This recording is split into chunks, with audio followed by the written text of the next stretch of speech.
रुग्णाची गोपनीय माहिती सार्वजनिक केल्यानं डॉक्टर सुश्रुत घैसास आणि धनंजय केळकर यांच्यावर गुन्हा दाखल। पुण्यातील गर्भवती मृत्यू प्रकरणी भिसे कुटुंबियांची पुण्यातील अलंकार पोलीस ठाण्यात तक्रार। मंगेशकर रुग्णालयानं गरीब रुग्णांसाठीचा 30 कोटींचा निधी वापरला नाही। धर्मादाय आयुक्तांच्या अध्यक्षतेखालील समितीचा अहवाल सादर। एकनाथ शिंदेंनी दिलेली 5 लाख आणि चंद्रकांत पाटील यांनी दिलेली 1 लाखाची मदत भिसे कुटुंबियांनी नाकारली। मंगेशकर रुग्णालयाच्या हलगर्जीपणामुळे ईश्वरी भिसेंचा मृत्यू।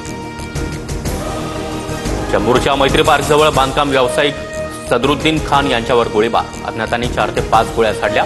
सदरुद्दीन खान यांच्यावर रुग्णालयामध्ये उपचार सुरू। मुंबईतील कायदा सुव्यवस्था ढासळण्याला मुख्यमंत्री गृहमंत्री जबाबदार। अभिनेते सुरक्षित नाहीत, नेतेही सुरक्षित नाहीत, पोलीस काय करतात? काँग्रेस खासदार वर्षा गायकवाड यांचा सवाल।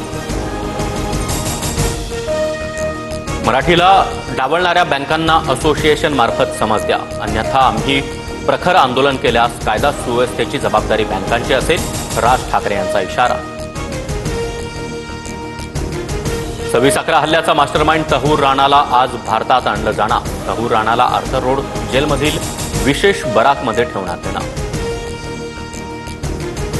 एसटी कर्मचाऱ्यांना मार्च महिन्याचं 56% वेतन जमा। उरलेलं 44% वेतन कधी मिळेल याबाबत एसटी कर्मचारी चिंतेत। पूर्ण पगार द्या, अन्यथा आंदोलन करणार, एसटी कामगार संघटनांचा इशारा।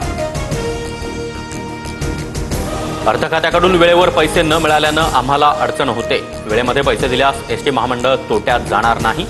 मंत्री प्रताप सरनाईक यांच्याकडून खंत व्यक्त। लवकरच ई कॅबिनेट सुरू होणार। सर्व मंत्री आणि सचिवांना आयपॅड मिळणार। हिमाचल प्रदेशप्रमाणेच राज्यात देखील ई कॅबिनेटचा निर्णय। शिवरायांचा अवमान करणाऱ्या प्रशांत कोरटकरला अखेर जामीन मंजूर। कोल्हापूर सत्र न्यायालयाचा निर्णय। कोरटकरचा आजचा मुक्काम मात्र कोल्हापूरच्या कळंबा कारागृहातच असणार। बीड हत्या प्रकरणामध्ये आज विशेष मकोका न्यायालयामध्ये सुनावणी। सरकारी वकील उज्ज्वल निकम बीडमध्ये दाखल। आजच्या सुनावणीमध्ये काय होणार याकडे लक्ष।